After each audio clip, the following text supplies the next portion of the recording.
আমার যে অবস্থান, মানে আমিও যে এক্সিস্ট করি, এটা কেউ গুনতো না আর কি। আমাকে কেউ 2 পয়সার দাম দিত না তখন, কারণ আমার বন্ধু বান্ধব সবাই ইঞ্জিনিয়ার, আমি হচ্ছে দোকানদার। দোকানদারকে কে দাম দেয়, তাই না? এমনও হয়েছে ভাই, ইফতার পার্টি হচ্ছে, আমাকে কেউ ফোন করে নাই ইফতার পার্টিতে আসার জন্য, কারণ সবাই বলতো ও তো দোকানদারি করে, ও আমাদের সঙ্গে দরকার কি। এরকম একটা গেট টুগেদার হচ্ছে বন্ধুদের মধ্যে, আমাকে কেউ ফোন করে বলে নাই তুই আয়, কেউ বলে নাই। আর কেউ গুনতো না আমাকে, আমাকে আড্ডায় রাখা যায় এটা কেউ মনে করতো না। এই কষ্টগুলো আমার ছিল। কারো কাছ থেকে পাত্তা না পাওয়া পৃথিবীর সবচেয়ে বেশি কষ্টগুলোর মধ্যে একটা। যারা এই কন্ডিশনের মধ্যে যান নাই তারা বুঝতে পারবেন না যে পাত্তা না পেলে আসলে কেমন লাগে। আপনার কোনো পৃথিবীতে আপনার কোনো দরকার নাই, এই অনুভূতিটা খুব কষ্টের, খুব কষ্টের। এই ব্যাপারটা ছিল। আর লোকজনের কথা তো নাই বললাম। যখন আপনি কষ্টে থাকবেন, যখন আপনার যন্ত্রণা থাকবে, তখন আপনাকে 2টা ভালো কথা যারা বলবে তাদের সংখ্যা আপনি হাতের করে গুনতে পারবেন, 1জন 2জন। আর তো মনে পড়তেছে না আর কেউ ভালো কথা বলছিল আমাকে এরকম। কেউ তখন ভালো 2টা কথা বলে না। আমরা যখন রাস্তায় পড়ে যাই তখন আমাকে সবাই বলবে এই সর আমি হাঁটবো। 2-1জন মাত্র পাবেন যারা আপনাকে হাতটা বাড়াই দিবে, পড়ে গেছো উঠো, আবার দাঁড়াও, তুমি পারবা, চেষ্টা করো। এই কথাটা কেউ বলে না। তো আত্মীয় স্বজন বলেন বা পাড়া প্রতিবেশী বলেন, ওরা এসে এসে আমার আব্বা আমাকে কথা শোনাতো, বড় বড় কথা শোনাতো। হ্যাঁ, ও যেটা করতেছে এটা তো কোনো কাজ না, হ্যান ত্যান। আমার ডাক নাম হচ্ছে বাপ্পি। বলে বাপ্পি যেটা করতেছে এটা তো করার জন্য পড়াশোনা দরকার নাই, আপনাদের লজ্জা করে না, এই কথাগুলো বলতো। তো বাবা মা তো খুব সফট হার্টেড মানুষ, ওরা কান্নাকাটি করতেন এই কথাগুলো শুনে। আমাকে বলতেন না কেউ খুব একটা, বাবা মাকে বলতেন, কারণ ওরা জানে কোথায় বললে কাজ হবে। ওই জন্য আব্বু আম্মুকে শোনাতো। আর বাবা মা যেটা করতো, চোখের পানি ফেলতো। আমাকে বলতো যে বাবা তুই একটু ডিগ্রিটা কমপ্লিট কর, লোকজনের তো অনেক বড় বড় কথা শোনাই, আমরা তো লজ্জায় মানুষকে মুখ দেখাতে পারতেছি না। তবে আমার মুখ দেখাতে অসুবিধা হতো না, আমি দেখাতে পারতাম। আব্বু আম্মু দেখাতে সমস্যা হতো। আমি মুখ দেখাতে পারতাম, গিয়ে লোকজনকে সালাম দিতাম, সালাম দেওয়ার পর ওরা কেমন কেমন করে তাকাতো, তখন খারাপ লাগতো, আর না হলে অসুবিধা হতো না। তো এই দুনিয়ায় সবচাইতে কষ্টের দৃশ্য হচ্ছে যখন দেখবেন আপনার আব্বা আম্মা চোখের পানি, এবং সেই চোখের পানির জন্য দায়ী হচ্ছে আপনি। আমি সেই কষ্টের মধ্য দিয়ে আসছি। আমার জন্য আমার আব্বা কান্না করছে, আমাকে জড়াই ধরে কান্না করছে, এটা আমি ভুলবো না। খুব কষ্টের, এই ফিলিংসটা খুব কষ্টের। তখন একটা সময়ে, ওই সময় আরেকটা ঘটনা ঘটছিল, এটাও আমার লাইফের মোড় ঘুরায় দেওয়ার জন্য অনেক হেল্প করছে। চুয়েটে ওই সময় একটা রিউনিয়ন হয়েছিল, পুনর্মিলনী।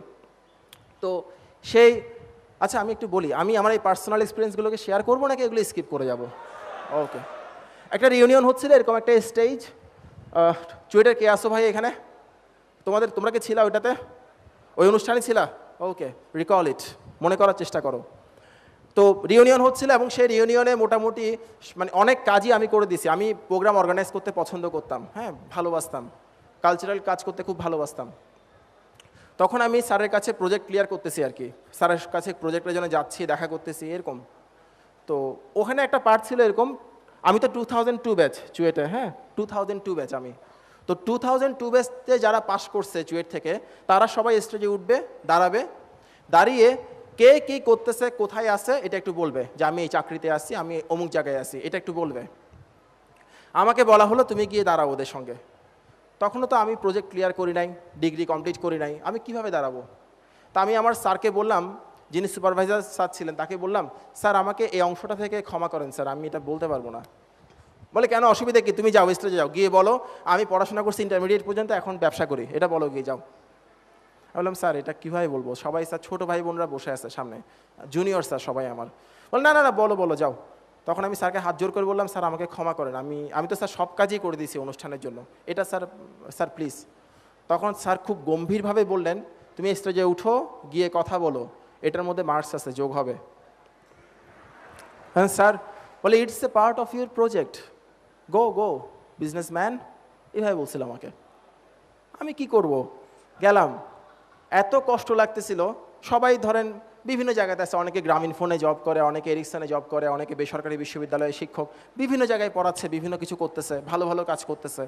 আমি তো এখনও মানে অনার্সই শেষ করি নাই, আমি কি বলবো।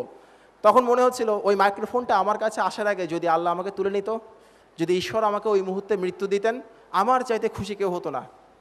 তো মৃত্যুর একটা সিস্টেম আছে, সিস্টেম হচ্ছে যখন আপনার ওই মৃত্যু সবচাইতে বেশি দরকার তখন আপনি সেটা পাবেন না, এটা হচ্ছে মৃত্যুর সিস্টেম।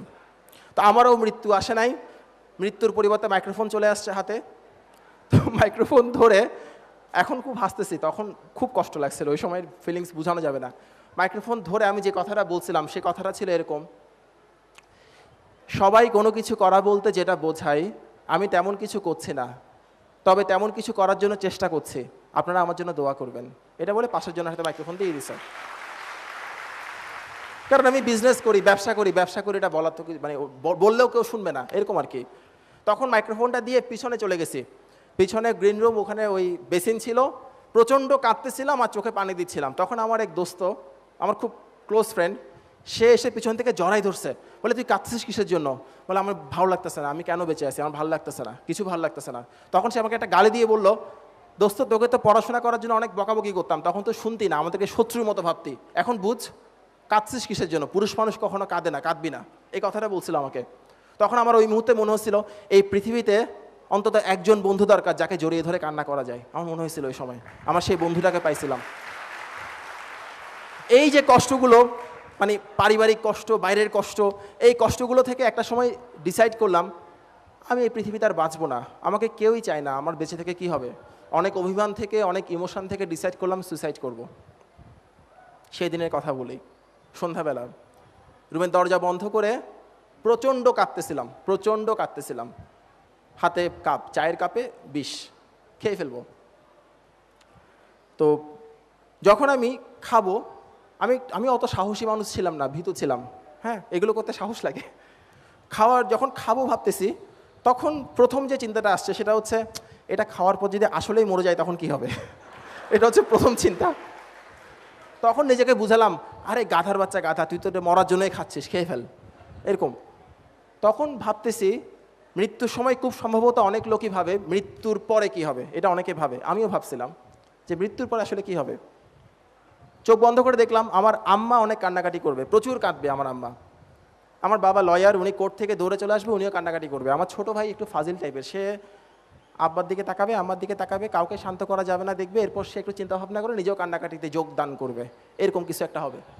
তো ভাবলাম, এটা যখন ভাবছি আমার সবচেয়ে এখন মনে আছে, সবচেয়ে বেশি কষ্ট লাগছিল আমার মায়ের মুখটা যখন চিন্তা করছি, চোখের সামনে আসছে, খুব কষ্ট লাগছে।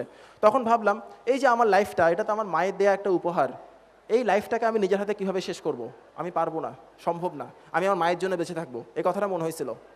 তখন মনে হয়েছিল আচ্ছা আমি যদি বেঁচেই থাকি তাহলে আমি কি হবে বলেন তো, আমার বন্ধুবান্ধব সবাই কতদিন হয়ে গেছে চাকরি বাকরি করতেছে, অনেক দূর চলে গেছে, ওদের কাউকে আমি ছুঁতে পারবো না, ওদের সমান হতে পারবো না, আমার কি হবে? আমি ভালো স্টুডেন্ট ছিলাম এক সময়, আমি এখন কোথায় আছি, কি অবস্থায় আছি, আমার কি হবে?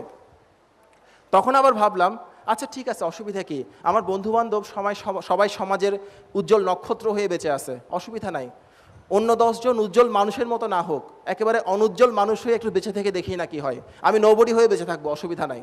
আমি সেই দিন শুধুমাত্র বেঁচে থাকার সিদ্ধান্ত নিয়েছিলাম বলে আপনাদের সামনে দাঁড়িয়ে কথা বলতে পারছি, আর কোনো কিছুই না।